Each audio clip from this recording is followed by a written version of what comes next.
India is a country where you'll find athletes in every lane and every street.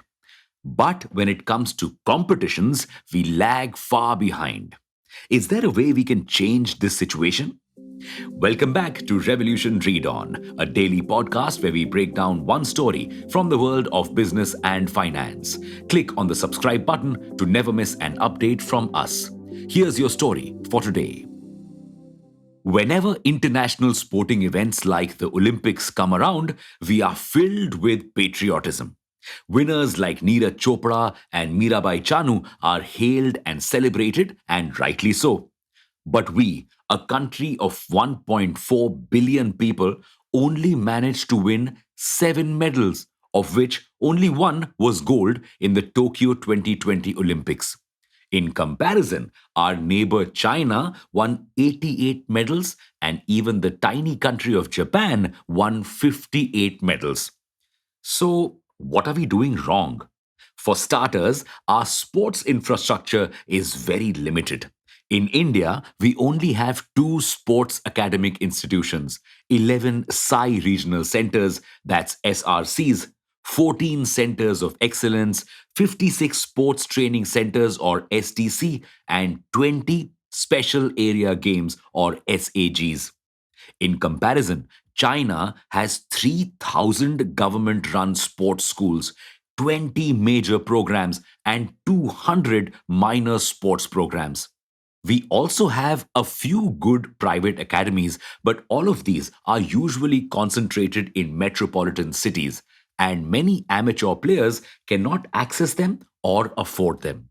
So they often miss out on the opportunity to get good training which can launch their sporting careers. Okay, so what's the solution to this?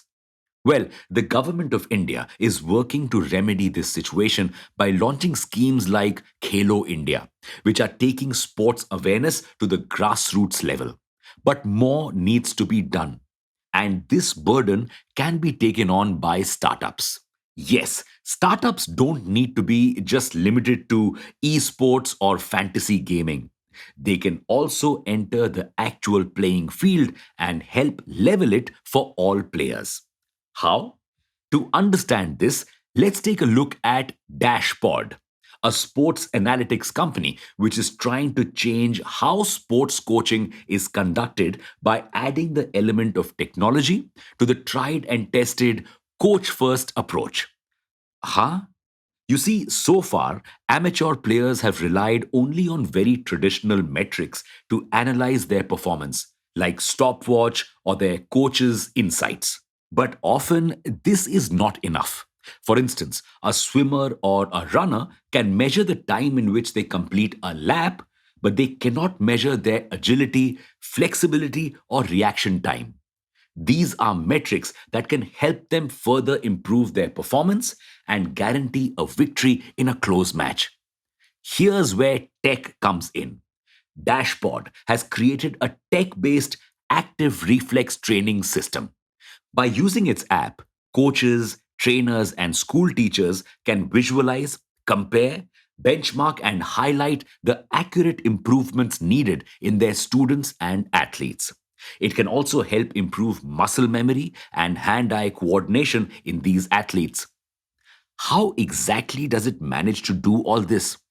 Through Dashpod's unique pods. Athletes can set up these pods and connect them to the Dashpod app. The app will then suggest exercises according to the sport you choose, with the pods recording all your data. It is this data that can help athletes and their coaches better understand where they are lacking and what needs to be improved. Also, you don't need to buy different devices for different sports. A football player and a basketball player can use the same kit. This can help a lot of amateur athletes who cannot access or afford training facilities train better and improve their performance. Plus, Dashboard is also thinking of tying up with sports academies and designing targeted courses for users based on their metrics. This could make professional training accessible to a large number of people. Okay, but how big is the market? The global sports tech market was worth $17.9 billion in 2021 and is growing at a CAGR of 17.5% to be worth $40.2 billion by 2026. And while Dashpod does have some competitors in this space like Tweak Labs, its offering is still unique because it has applications beyond the field of sports as well. It can be used for gym training, police training, and even physiotherapy.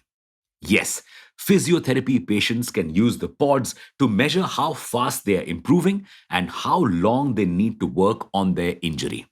So, Dashpod's consumer base can potentially include gyms, trainers, and physiotherapists.